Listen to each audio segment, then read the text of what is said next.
आप सभी का बहुत-बहुत स्वागत है ज्योतिष ऊर्जा में।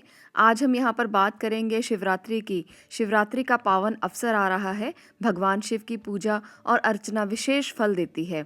अपने आप को शिव के प्रति पूर्णतः समर्पित कर देने से अखंड भक्ति और शिव का आशीर्वाद प्राप्त होता है। शिव कल्याणकारी हैं, वे दया के सागर हैं और बहुत प्रसन्न होने वाले हैं। माना जाता है कि शिव बहुत भोले हैं और बहुत जल्दी प्रसन्न हो जाते हैं।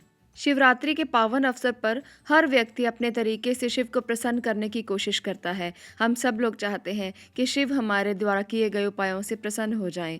आपको यहाँ पर मैं बताने वाली हूँ आज राशियों के हिसाब से कि किस प्रकार से आप अपनी राशि के अनुसार शिव पूजन करते हैं, तो इससे आपको बहुत ज़्यादा विशेष लाभ होगा और जल्दी ही शिव प्रसन्न हो जाएंगे।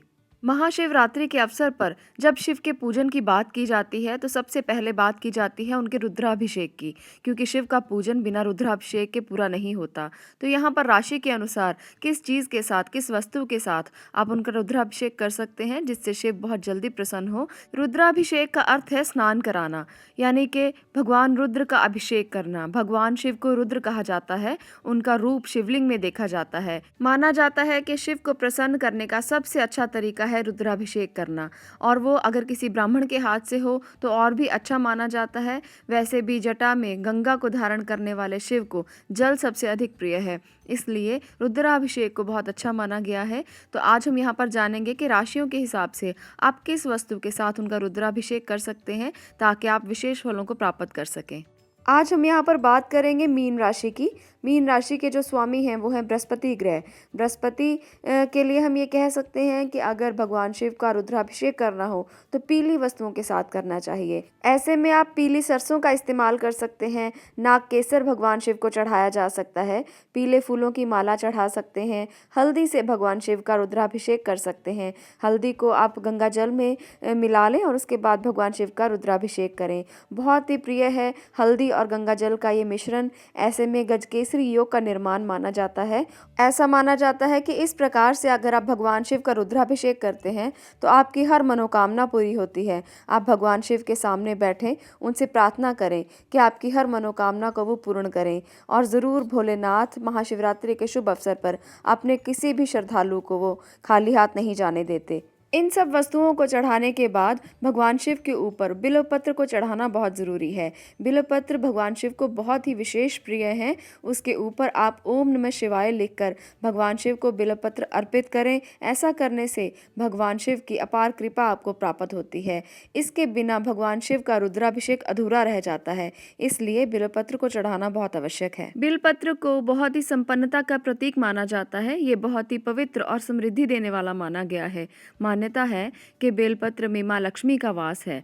घर में बेलपत्र लगाने से माँ लक्ष्मी बहुत प्रसन्न होती हैं। स्कंद पुराण में बेलपत्र के वृक्ष की उत्पत्ति के संबंध में ये भी कहा गया है कि एक बार माँ पार्वती ने अपनी उंगलियों से अपने ललाट पर आया हुआ पसीना पोंछकर फेंक दिया। माँ के पसीने की कुछ बूंदें मदार पर्वत पर गिर गई और ऐसा माना जाता है कि उन्हीं से ही बेल वृक्ष का उत्पन्न हुआ। शास्त्रों के अनुसार इस वृक्ष की जड़ों में माँ गिरिजा, तने में माँ महेश्वरी, इसकी शाखाओं में माँ दक्षायणी, बेलपत्र की पत्तियों में माँ पार्वती, इसके फूलों में माँ गौरी और बेलपत्र के फलों में माँ कात्यायनी का वास है। इसलिए इनका विशेष महत्व माना जाता है। बेलपत्र इसीलिए भगवान शिव को बहुत प्रिय हैं। उनके ऊपर जब आप बेलपत्र से ओम नमः शिवाय लिख के चढ़ाते हैं तो ऐसे में आपकी हर मनोकामना पूर्ण होती है। शिवरात्रि का अवसर बहुत ही महान अवसर माना जाता है।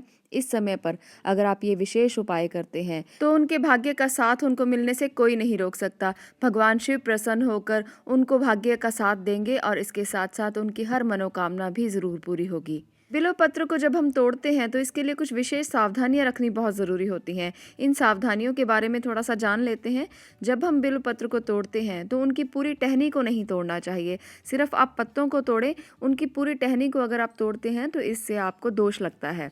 और इसके साथ साथ जब आप पत्तों को तोड़ते हैं तो पत्ते पूरे 3 होने चाहिए। गिनती में पत्तों की संख्या 3 हो, इससे ज़्यादा आप टहनी को ना तोड़ें। ऐसा करने से आपके दोष लगेगा। दूसरी जो विशेष सावधानी है, जब आप बिल्वपत्र को शिवलिंग पर चढ़ाते हैं तो चिकनी तरफ को शिवलिंग पर रखें, दूसरी तरफ को कभी नहीं रखना चाहिए। ऐसे में विशेष ध्यान रखने की ज़रूरत होती है। अगर बेलपत्र आप चढ़ाते हैं तो उसके ऊपर ओम नमः शिवाय लिखकर अगर चढ़ाते हैं तो और भी पुण्यदायक माना जाता है। बिल्वपत्र का पूजन करने से सभी दुखों का नाश होता है।